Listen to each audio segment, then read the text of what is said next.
সুপ্রিয় সুধী, ক্লাইমেট চ্যানেলে আপনাদেরকে স্বাগতম। আপনারা জেনে থাকবেন টরন্টোর অন্য থিয়েটারের ৩ কন্যার উপাখ্যান নাটকটির ২৫তম মঞ্চায়ন ঘটে যাচ্ছে ২৬ মে তারিখে নিউ ইয়র্ক বইমেলায়। আজকে আমাদের সঙ্গে রয়েছে ৩ কন্যা উপাখ্যানের যে ৩ কন্যা চরিত্রে অভিনয় করেছেন যে ৩ জন নারী। আমার সঙ্গে প্রথমে আছেন ফারিহা রহমান, তারপর আছেন ফ্লোরা সূচি এবং তারপর আছেন মনিমা শারমিন। আপনাদেরকে স্বাগতম ক্লাইমেট চ্যানেলে। আমরা জানি ৩ কন্যার উপাখ্যানের ২৪টি শো হয়ে গেছে। ২৪টি শো হওয়া মানে হচ্ছে একটি নাটক যথেষ্ট জনপ্রিয়তা অর্জন করেছে, দর্শকপ্রিয়তা পেয়েছে। তো আমরা এখন শুরু করব শুরু থেকে, যে আপনি যে চরিত্রটি করেছেন সেই চরিত্রটি আসলে কী ধরনের নারীর টানাপোড়েনের কথা বলেছিল, আপনি যদি আমাদেরকে দর্শকদের সঙ্গে যদি একটু ভাগ করতেন। ধন্যবাদ। আমার চরিত্রটি নাম হচ্ছে চিত্রা। আমার গল্পের নাম বৃন্দার যাপিত জীবন, যেটা লিখেছেন বাংলাদেশের শামীম আহসান। উনি যে গল্পটা লিখেছেন সেটা এমন একজন নারীর যিনি হতাশাগ্রস্ত। আমাদের সমাজে এই ব্যাপারটা একটা ট্যাবুর মতো, যে আমরা মেন্টাল হেলথ নিয়ে কথা বলি না।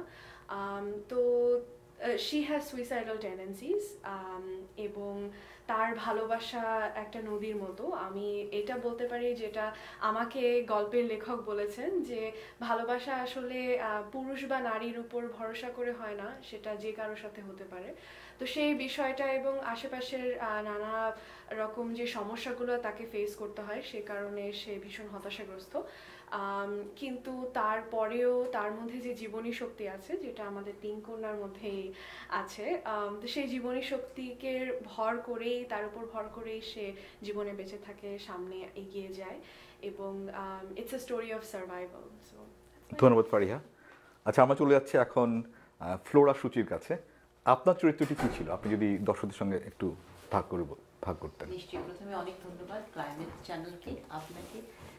অন্য সময় টরন্টো এবং অন্য থিয়েটার টরন্টোর এই ৩ কন্যার উপাখ্যান নিয়ে আমরা যাচ্ছি বলে আপনারা আমাদেরকে আজকের আয়োজনে আমন্ত্রণ জানিয়েছেন। আমার চরিত্রটা লিখেছেন বিদ্যুৎ সরকার। টরন্টোতে থাকেন, খুবই গুণী একজন মানুষ। তার লেখার ক্যারেক্টারটা আমি করছি। আমার চরিত্রটার নাম হচ্ছে মাধবী লতা। এমন একজন মা, সিঙ্গেল মাদার, তার একজন অটিস্টিক বাচ্চা আছে, ছেলে আছে। তাকে নিয়ে যে একটা মায়ের যে স্ট্রাগল, একা, আপসাইড ডাউন, পুরোটাই বলতে গেলে অনেকখানি, তো সেটারই একটা চরিত্র দেখানোর চেষ্টা করেছি। ফারিয়া যেমনটা বলল, যে এত কিছু বাধা বিঘ্ন অতিক্রম করে আমাদের যে সামনের দিকে এগিয়ে যেতে হবে, সেটারই একটা মেসেজ দেবার জন্য, যে যত কিছুই হোক না কেন আমাদেরকে নিজেদেরকে দাঁড়িয়ে থাকতে হবে, সেটারই একটা। ধন্যবাদ ফ্লোরা সূচি। আমরা দ্রুত চলে যাব মনিমা শারমিনের কাছে। আপনার চরিত্রটি কী ছিল ৩ কন্যার উপাখ্যানে? হ্যাঁ, এই প্রসঙ্গে বলে রাখি, আমার যে গল্পটি, এটা লেখা আমাদের অন্য থিয়েটার টরন্টোর কর্ণধার আহমেদ হোসেনের নিজেরই লেখা। তো আমার ক্যারেক্টারটা হচ্ছে একজন ক্যান্সার সার্ভাইভাল, এবং তিনি নৃত্যশিল্পী, এবং তার জীবনের এইরকমই টানাপোড়েন, তার জীবনে ভালোবাসার বিভিন্ন ধরনের ভালোবাসার গল্প, ওই যে নদীর মতো অনেক ভালোবাসা তার জীবনে আসে, এবং শেষ পর্যন্ত তিনি একা। তারপরেও তার যে স্ট্রাগলগুলো, উনি যে দাঁড়িয়ে আছেন, উনি বেঁচে থাকার স্বপ্ন দেখছেন, ভালো আছেন, এরকমই। ধন্যবাদ মনিমা শারমিন।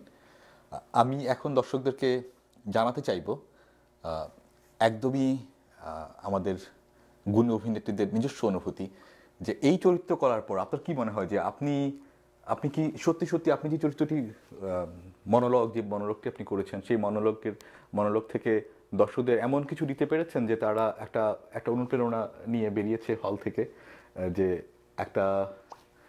আপনার চরিত্রের কোনো একটা মানুষ যে স্ট্রাগল করতেছে কোনো মনস্তাত্ত্বিক সমস্যা নিয়ে, কিংবা কোনো মানসিক স্বাস্থ্য বিষয় নিয়ে, এবং সে খুব অনুপ্রেরণা নিয়ে আবার ঘর থেকে বেরোতে পেরেছিল? সত্যি কথা বলতে কি আমার চরিত্রটার মনোলগটা একটু কঠিন, ভাষাটা একটু কঠিন, তো কিছুটা বেশিরভাগ কাব্যিক। হ্যাঁ আচ্ছা। কাব্যিক তো সেটা হওয়ারও একটা কারণ আছে, সেটাও একটু ব্যাখ্যা করতে পারো। হ্যাঁ, তো ব্যাপারটা হচ্ছে কি যে ওনার চরিত্রটা যেহেতু অনেক ডার্ক, সে এত হতাশার মধ্যে দিয়ে যায়, সবসময় তার মাথার মধ্যে কি চলছে সে ঘটনাগুলো একটা সোজা স্ট্রিমে যায় না, এটা বিভিন্ন ধরনের ঘটনা তাকে পীড়া দেয়। তো ওই জিনিসটা আমার কাছে মনে হয়েছে যে দর্শকদের হয়তো বুঝতে একটু কষ্ট হয়েছে, তো তারা কতটা এখান থেকে নিয়েছে সেটা আমি জানি না, কিন্তু আই রিয়েলি হোপ যে তার যেই বিষাদটা সেটা মানুষকে কিছুটা হলেও ছুঁয়েছে এবং তারা সেখান থেকে অ্যাটলিস্ট যারা এই বিষাদগ্রস্ত জীবনের যাপন করছেন তাদের প্রতি কিছুটা সহানুভূতি হলেও দেখাতে পেরেছে। আপনি ধন্যবাদ ফারিয়া, কিন্তু আপনি নিজে অভিনয় করার পর কি মনে হয়েছিল? আপনি আপনি সুখী এই চরিত্রটি করতে পেরে? আপনি চরিত্রের মধ্যে ঢুকে যেতে পেরেছিলেন? 100% তো কখনোই খুশি হয় না কেউ, বাট আমি চেষ্টা করেছি যতটুকু পারা যায়। আসলে এটা তো আমাদের নিজেদের জীবনের সাথে থেকে ভিন্ন, তো একদম ওই চরিত্রটাকে রূপায়ণ করাটা কঠিন হয়। খুব সহজ নয়। হ্যাঁ। একই প্রশ্ন চলে যাচ্ছে আমি ফ্লোরা সুচির কাছে। আপনার কি মনে হয় আপনার চরিত্র এবং দর্শকদের অনুভূতি? আমারটা কিছুটা ফারিহার চাইতে আমারটা একটু সহজ বলবো, যেহেতু একটা মায়ের চরিত্র, তো আমি তো একজন মা, তো সেখান থেকে সবাই মোটামুটি মা দর্শকদের মধ্যে এখানে হয়তো চরিত্রটার মধ্যে ঢুকতে পেরেছি। এবং এটার একটা মেসেজ হচ্ছে যে অটিস্টিক বাচ্চা আমার সাথে আছে, বাবা চলে গেছেন কিন্তু আমি কিন্তু চলে যাইনি, মা চলে যেতে পারে না। তো একটা বাচ্চাকে সম্বল করে বেঁচে থাকার সম্বল নিয়ে এগিয়ে যাওয়া এবং বাচ্চাটাকে বড় করা, সেটার মধ্যে হ্যাঁ ভালো ঢুকতে পেরেছি। আমার মনে আছে যখন আমার বড় ছেলেটা যে অনুষ্ঠানটা দেখতে এসেছিল সেদিন লিটারালি আমার চোখ দিয়ে অটোমেটিক পানি চলে এসেছিল, যে ঢুকতে পেরেছি এই কারণে যে এটা যদি আমার ছেলে হতো তাহলে কি হতো। তো সেক্ষেত্রে হ্যাঁ ডেফিনেটলি আমার জন্য কিছুটা সহজ হয়েছে, যেহেতু মায়ের চরিত্র, তো বাচ্চার প্রতি যে ভালোবাসা যে একটা সেটার মধ্যে ঢুকতে পেরেছিলাম সেই কারণে। ধন্যবাদ ফ্লোরা সুচি। উনি দর্শকরা বুঝতেই পারছেন উনি যথেষ্ট সুখী এই চরিত্রটি করতে পেরে। আমরা চলে যাচ্ছি মনিমা শারমিনের কাছে একই প্রশ্ন নিয়ে। আপনার অনুভূতি? হ্যাঁ, আমারও ওই যে ওদের মতোই একই রকম অনুভূতি, যে আসলে কি ঢুকতে পারলাম, তবে চেষ্টা করেছি 100%। আমি বলবো যে আমার যতটুকু সম্ভব আমি চেষ্টা করেছি। একটা ছোট্ট গল্পের কথা মনে আছে, ছোট্ট একটা বাচ্চা ও থিয়েটারে আসছিল বাবা মার সাথে দেখতে, তো বিভিন্ন জনের তো বিভিন্ন রকম রিয়াকশন ছিল, অত কথায় না যাই, ছোট বাচ্চাটার কথাতে যাই।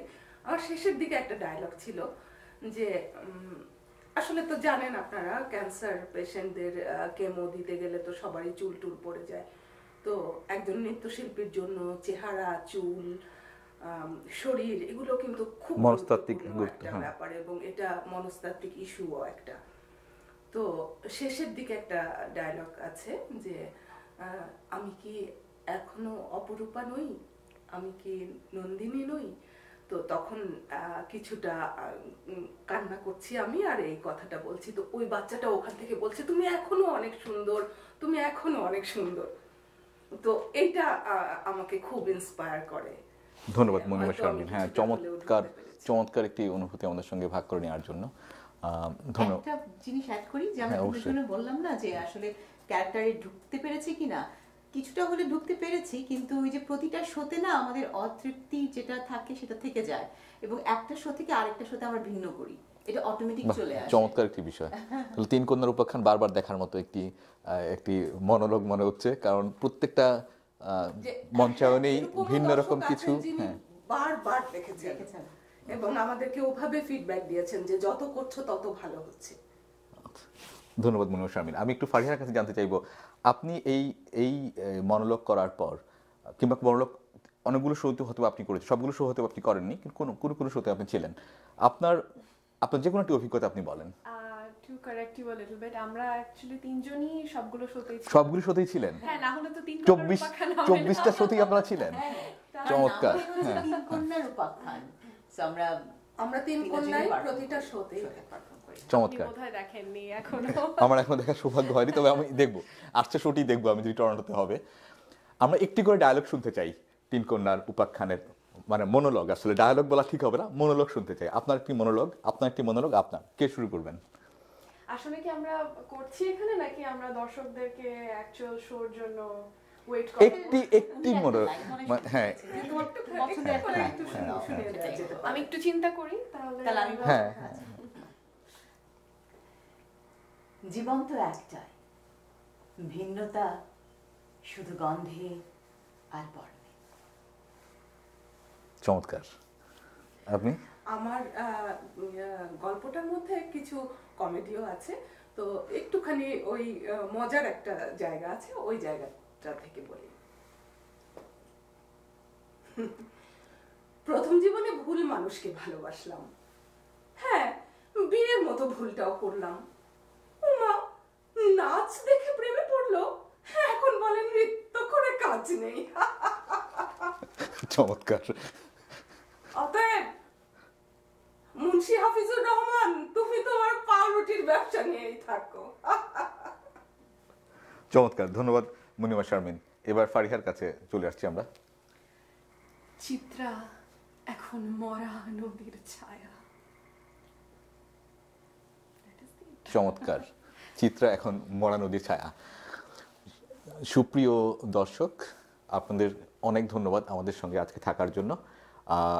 আপনাদের প্রতি অনুরোধ রইল, আপনারা তিন কন্যার উপাখ্যান দেখবেন যেখানেই শোটি হয়। আমি নিজে দেখিনি, কিন্তু আমি পরবর্তী শোটি দেখবো, আমি কথা দিচ্ছি। আপনাদেরকে অনেক ধন্যবাদ ক্লাইমেট চ্যানেলে আসার জন্য, এবং ক্লাইমেট চ্যানেলকে অনেক ধন্যবাদ সবাইকে নিয়ে আসার জন্য।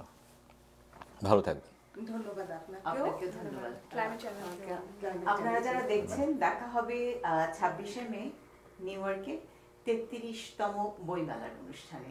দেখা হচ্ছে, আসছি আমরা 25তম শো নিয়ে তিন কন্যার উপাখ্যান। ঠিক 8:15